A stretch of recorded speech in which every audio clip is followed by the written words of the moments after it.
हरि ओम।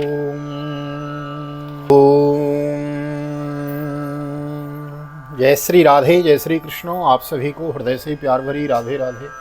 और कैसे हैं आप सब? I hope you are absolutely fine. आप सब कुशल मंगल होंगे और भगवान की भक्ति में लीन होंगे। मैं राधे श्याम वशिष्ठ नित्य की भांति आपको ले चलता हूँ आज की पावन कथा प्रसंग में। बड़भागी हैं हम आप लोग, श्रीधाम वृंदावन से भागवत की दिव्य कथा हम आपको श्रवण करने को मिल रही है। और अभी होलाष्टक चला हुआ है, तो आप सभी को होली की बहुत बहुत शुभकामनाएं, बहुत बहुत हार्दिक बधाई। हमने भी गिरिराज जी की परिक्रमा और बरसाना का दर्शन, होली का यह वीडियो आपको प्रेषित की है।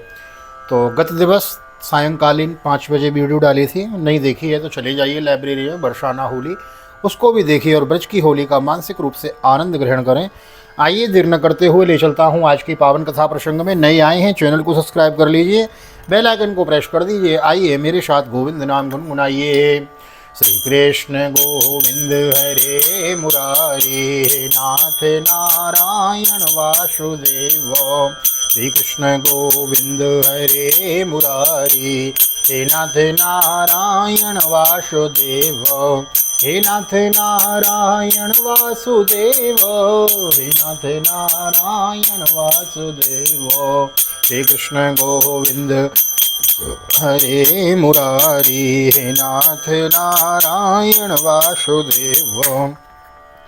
नारायणं नमस्कृत्य नरं चैव नरोत्तमं देवीं सरस्वतीं व्यासं ततो जयमुदीरयेत्। कृष्णाय वासुदेवाय हरये परमात्मने प्रणतक्लेशनाशाय गोविन्दाय नमो नमः। ओं नमो भगवते वासुदेवाय। श्रीमद्भागवत महापुराणम् अथ द्विपञ्चाशत्तमो अध्याय। श्रीशुक उवाच इत्यं सोऽनुगृहीतोऽङ्गं कृष्णेनेक्ष्वाकुनन्दनो तं परिक्रम्य सन्नम्य निश्चक्राम गौरान्मुखात्। सवीक्ष्य शुल्लकान् मर्त्यान् पशून् वीरोद्वनस्पतीन् मत्वा कलियुगं प्राप्तं जगामादिशमुत्तरां तपः श्रद्धा यतो धीरो निस्सङ्गो मुक्तसंशयो समाधाय मनः कृष्णे प्राविशत् गन्धमादनं बदर्याश्रममासाद्य नरनारायणालयं सर्वद्वन्द्वसहसान्तस्तपसा राधयद्धरीं। श्री सुखदेव जी कहते हैं, प्यारी परीक्षित, भगवान श्री कृष्ण ने इस प्रकार इक्ष्वाकु नंदन राजा मुचकुंद पर अनुग्रह किया। अब उन्होंने भगवान की परिक्रमा की, उन्हें नमस्कार किया और गुफा से बाहर निकले। उन्होंने बाहर आकर देखा कि सबके सब मनुष्य, पशुलता और वृक्ष वनस्पति पहले की अपेक्षा बहुत छोटे छोटे आकार के हो गए हैं। इससे यह जानकर के कलयुग आ गया है, वे उत्तर दिशा की ओर चल दिए। महाराज मुचकुंद तपस्या, श्रद्धा, धैर्य और अनासक्ति से युक्त एवं संशय संदेह से मुक्त थे। वे अपना चित्त भगवान श्री कृष्ण में लगाकर गंधमादन पर्वत पर जा पहुंचे। भगवान नर नारायण के नित्य निवास स्थान बद्रिका आश्रम में जाकर बड़े शांत भाव से गर्मी सर्दी आदि द्वंद्व सहते हुए तपस्या के द्वारा भगवान की आराधना करने लगे। भगवान पुनराव्रज्य पुरीं यवनवेष्टितम् हत्वा वृक्षाबलं निन्ये तदीयं द्वारकां। धनं नीयमाने धने गोभिर्नभिश्चाच्युतचोदिते हि याजगाम जरासन्धत्रयोविंशतिनीकपो। विलोक्य वेगरवशं रिपुसैन्यस्य माधवो मनस्यश्चेष्टमापन्नो राजान् तद्रोवधृतं। विहाय वित्तं प्रचुरमभितो वैरोभितवत् पदभ्यां पद्मोपलाशाभ्यां चेतुर्भोर्योजनम्। इधर भगवान श्री कृष्ण मथुरापुरी में लौट आए। अब तक काली अवन की सेना ने उसे घेर रखा था। अब उन्होंने मृक्षों की सेना का संहार किया और उसका सारा धन छीन कर द्वारिका को ले चले। जिस समय भगवान श्री कृष्ण की आज्ञा अनुसार मनुष्यों और बैलों पर वह धन ले जाया जाने लगा, उसी समय मगधराज जरासंध फिर 18वीं बार 23 अक्षौहिणी सेना लेकर आदम का परीक्षित शत्रु सेना का प्रबल वेग देखकर भगवान श्री कृष्ण ने और बलराम मनुष्यों की सी लीला करते हुए उसके सामने ही बड़ी फुर्ती के साथ भाग निकले। उनके मन में तनिक भी भय न था, फिर भी मानो अत्यंत भयभीत हो गए हों। इस प्रकार का नाट्य करते हुए वे सब के सब धन वहीं छोड़कर अनेकों योजन तक वे अपने कमल दल की समान सुकोमल चरणों से पैदल ही भागते चले गए। पलायमानो तो दृष्ट्वा मागध प्रहसन बलिं अनुवधावद रथानीकैरीशयोर प्रमाणवेद प्रद्युत्य दूरं सस्रान्तो तुंगमारोहतां गिरिं। प्रवर्षणाख्यं भगवानो नित्यदा यत्र वर्षति गिरो निलीनवाग्याय नादिगम्य पदं नृपोददाह गिरिमेधो समन्तादग्निमुत्सृजन्। ततोत्पत्यो तरसादय्यमाना तटादबोधसैक योजनोत्तुङ्गान्यपेतोत्रदो भुवि लक्ष्यमाणो रिपुणासानुकीनो यदुत्तमो। स्वपुरं पुनरायातो समुद्रोपरिखां नृपशोऽपि दग्धाभितीं रसामनवानो बलकेशवो बलमाकृस्य सुमान्मगदानामागधो ययोः। जब महाबली मगधराज जरासंध ने देखा कि श्री कृष्ण और बलराम तो भाग रहे हैं, तब वह हंसने लगा और अपनी रथ सेना के साथ उनका पीछा करने लगा। उसे भगवान श्री कृष्ण और बलराम जी के ऐश्वर्य प्रभाव आदि का ज्ञान न था। बहुत दूर तक दौड़ने के कारण दोनों भाई कुछ थक से गए। अब वे बहुत ऊंचे प्रवर्षण पर्वत पर चढ़ गए। उस पर्वत का प्रवर्षण नाम इसलिए पड़ा था कि वहाँ सदा ही मेघ वर्षा किया करते थे। परीक्षित जब जरासंध ने देखा कि वे दोनों पहाड़ में छिप गए हैं और बहुत ढूंढने पर भी पता न चला, तब उसने ईंधन से भरे हुए प्रवर्षण पत्र पर्वत के चारों ओर आग लगवाकर उसे जला दिया। जब भगवान ने देखा कि पर्वत के छोर जलने लगे हैं, तब दोनों भाई जरासंध की सेना के घेरे को लांघते हुए बड़े वेग से उसे 11 योजन 44 कोस ऊंचे पर्वत से एकदम नीचे धरती पर कूद आए। राजन, उन्हें जरासंध ने अथवा उसके किसी सैनिक ने देखा नहीं था और वे दोनों भाई वहां से चलकर फिर अपनी समुद्र से घिरी हुई द्वारिकापुरी में चले गए। जरासंध ने झूठ मूठ ऐसा मान लिया कि श्री कृष्ण और बलराम तो जल गए हैं और फिर भी अपनी बहुत बड़ी सेना कर लौट मगध देश को चला गया। आनार्ताधिपति श्रीमान रेवतो रेवती सुताम ब्राह्मणा जोदिता अपराधात बालयेति पुरोदितम भगवान अपि गोविंदोपये मे कुरुद्वह वेदरभि भीष्मकुसुतां श्रियो मात्रां स्वयंवरे प्रमथ्योत्तरशाराज्ञ साल्वादिश्चेद्य पक्षगान पश्यताम सर्वलोकानां तार्षपुत्र सुधामिव। यह बात तो मैं तुमसे पहले ही नवम स्कंद में कह चुका हूँ कि अनर्त देश के राजा श्रीमान रेवत जी ने अपनी रेवती नाम की कन्या ब्रह्मा जी की प्रेरणा से बलराम जी के साथ ब्याह दी थी। परीक्षित, भगवान श्री कृष्ण भी स्वयंवर में आए हुए शिशुपाल और उनके पक्षपाती साल्वादी नरपतियों को बलपूर्वक हराकर सबके देखते देखते जैसे गरुड़ ने सुधा का हरण किया था, वैसे ही विदर्भ देश की राजकुमारी रुक्मिणी का हर लाए और उससे विवाह कर लिया। रुक्मिणी जी राजा भीष्म की कन्या और स्वयं भगवती लक्ष्मी जी का अवतार थी। राजोवाचो भगवानो भीष्मकुसुतां रुक्मिणीं रुचिरान नाम राक्षसेन विधानेनोपयेम इति श्रुतम्। राजा परीक्षित ने पूछा, भगवान, हमने सुना है कि भगवान श्री कृष्ण ने भीष्मक नंदिनी परम सुंदरी रुक्मिणी देवी को बलपूर्वक हरण करके राक्षस विधि से उनके साथ विवाह किया था। भगवत श्रोतुमिच्छामि कृष्णस्यामि तेजसो यथा मागध साल्वादीन् जित्वा कन्यामुपाहरन् ब्रह्मन् कृष्ण कथा पुण्यो माधवीर्लोकमलापः को नु तृप्येत शृण्वाना श्रुतज्ञो नित्य नूतनः। महाराज, अब मैं यह सुनना चाहता हूँ कि परम तेजस्वी भगवान श्री कृष्ण ने जरासंध साल्वादी नरपतियों को जीतकर किस प्रकार रुक्मिणी का हरण किया। ब्रह्म से भगवान श्री कृष्ण की लीलाओं के संबंध में क्या कहना है। वे तो स्वयं पवित्र हैं ही और सारे जगत का मल धो बहाकर उसे भी पवित्र कर देने वाली है। उनमें ऐसी लोकोत्तर माधुरी है जिसे दिन रात सेवन करते रहने पर भी नित्य नया रस मिलता रहता है। भला ऐसा कौन रसिक कौन मर्मज्ञ है जो उन्हें सुनकर तृप्त न हो जाए।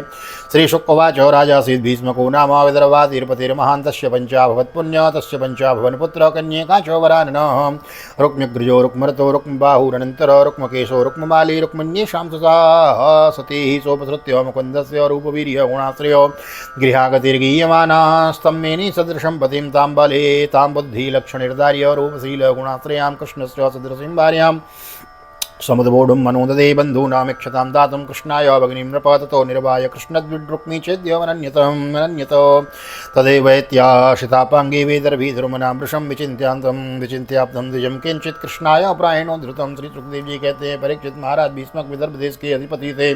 उनके 5 पुत्र और एक सुंदरी कन्या थी। सबसे बड़े पुत्र का नाम था रुक्मी और 4 छोटे थे जिनके नाम थे क्रमशः रुक्मरत, रुक्मबाहु, रुक्मकेश और रुक्ममाली। इनकी बहन थी सती रुक्मिणी। जब उसने भगवान श्री कृष्ण के सौंदर्य पराक्रम गुण और वैभव की प्रशंसा सुनी जो उसके महल में आने वाली अति प्राय कहा करते थे, तब उसने यही निश्चय किया कि भगवान श्री कृष्ण ही मेरी अनुरूप पति हैं। भगवान श्री कृष्ण ही समझते थे कि मैं रुक्मिणी के बड़े प्रेम सुंदर सुंदर लक्षण हैं।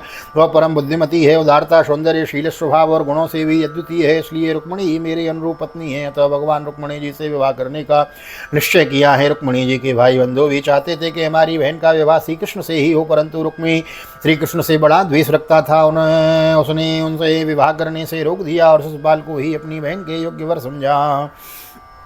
तब परम सुंदरी रुक्मिणी को यह मालूम हुआ कि मेरा बड़ा भाई रुक्मी शिशुपाल के साथ मेरा विवाह करना चाहता है। तब वे बहुत उदास हो गईं और उन्होंने बहुत कुछ सोच विचार कर एक विश्वास पात्र ब्राह्मण को तुरंत श्री कृष्ण के पास भेजा है।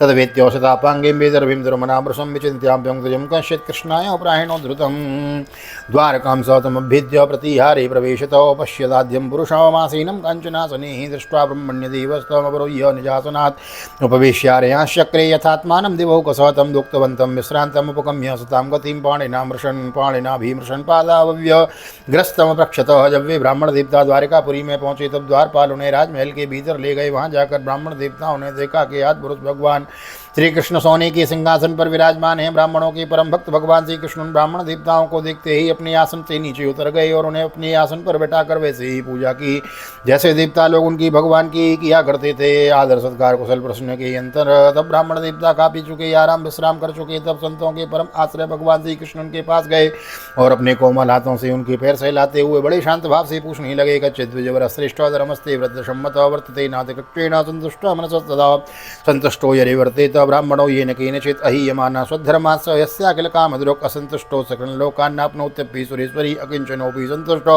सेते सर्वांग विज्वर विप्रांशुलाभान् सन्तुष्टान् साधुन्भूतः स्वत्तमान् निरहङ्कारिणः शान्तान् नमस्ते शिरसा सकृत् कश्चिद्वा कुशलं ब्रह्मन् राजातो यस्यै प्रजो सुखं वसन्ति विषये पाल्यमानः शमी प्रियः ब्राह्मण शिरोमणि आपका चित्त तो सदा सर्वदा संतुष्ट रहता है।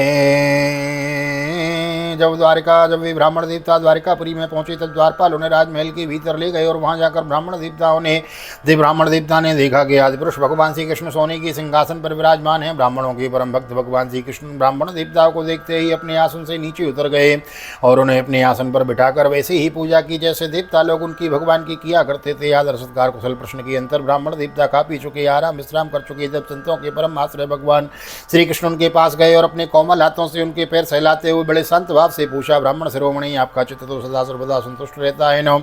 आपको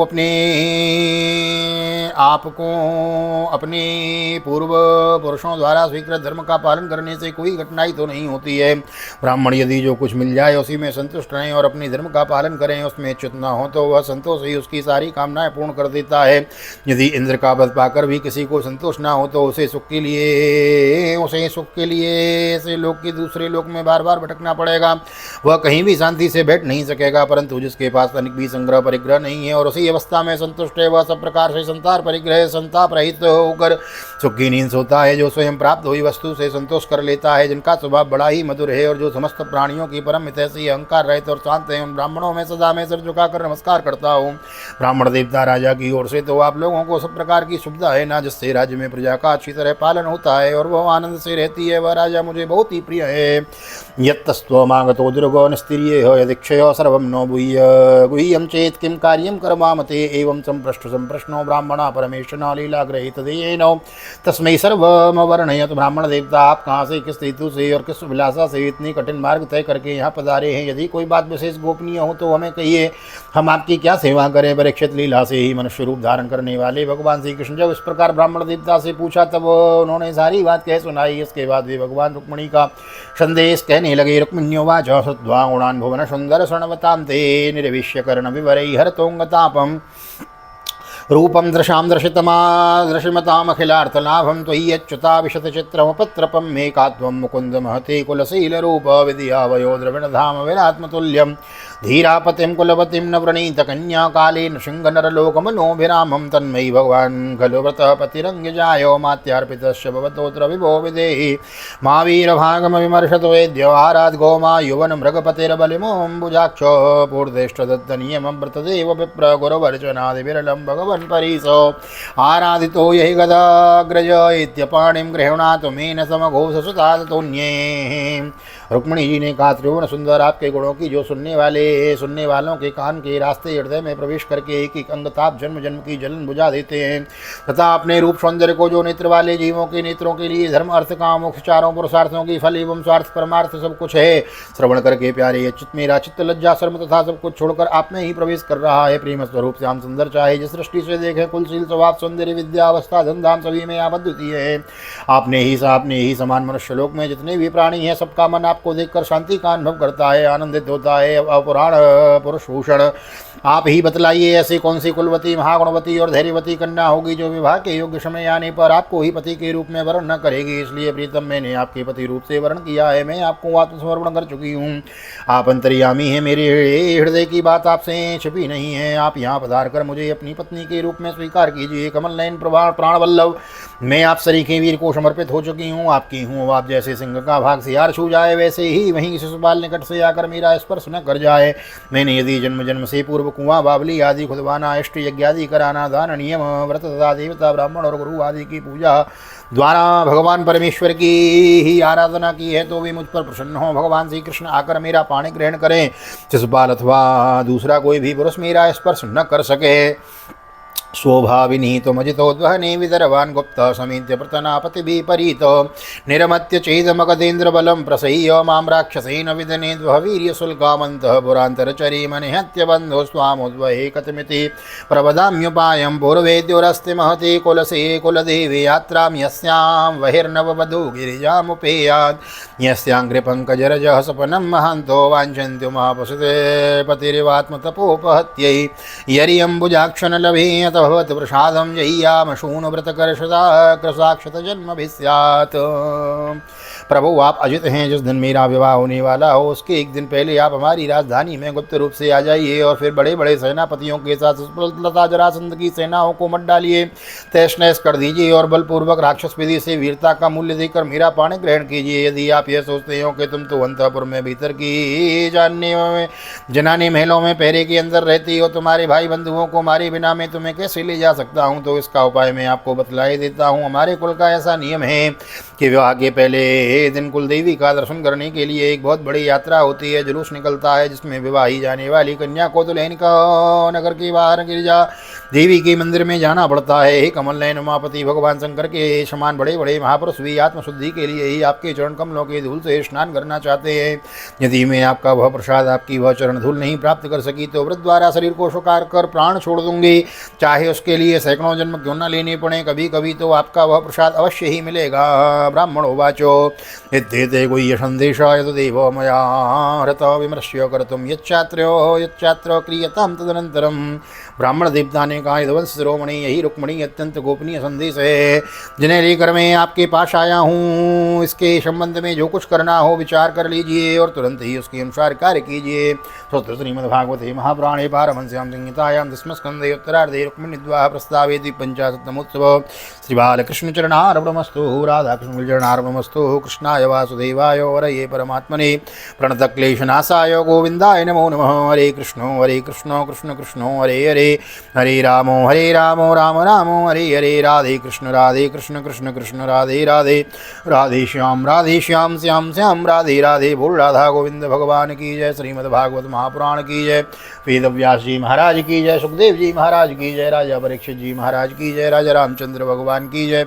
श्री हनुमान जी महाराज की जय। गोवर्धन नाथ की जय। यमुने महारानी की जय। वृंदावन माँ के बिहारी लाल की जय। गैया मैया की जय। तुलसी मैया की जय। अपने अपने माता पिता की जय। सदगुरुदेव भगवान की जय। आज की आनंद की जय। होली महोत्सव की जय। होली की बहुत बहुत शुभकामनाएं आप सभी को। आइए जय जयकार करते हैं। जय जय श्री राधे श्री राधे श्री राधे श्याम। जय जय राधे जय जय श्याम। सबको मिले वृंदावन धाम, ऐसी प्रार्थना मेरी ठाकुर जी के चरणों में। यहाँ तक वीडियो बने तो वीडियो को लाइक कर दिए, शेयर कर दिए, कमेंट में भागवत भगवान की जय लिख दीजिए। और गत दिन जो वर्षा ने होली के दर्शन की वीडियो डाली है उसको देखना ना भूलें। मिलते हैं अगली वीडियो में, तब तक के लिए श्रीधाम वृंदावन से आप सभी को हृदय से प्यार भरी जय श्री राधे जय श्री कृष्ण। हरि ओम।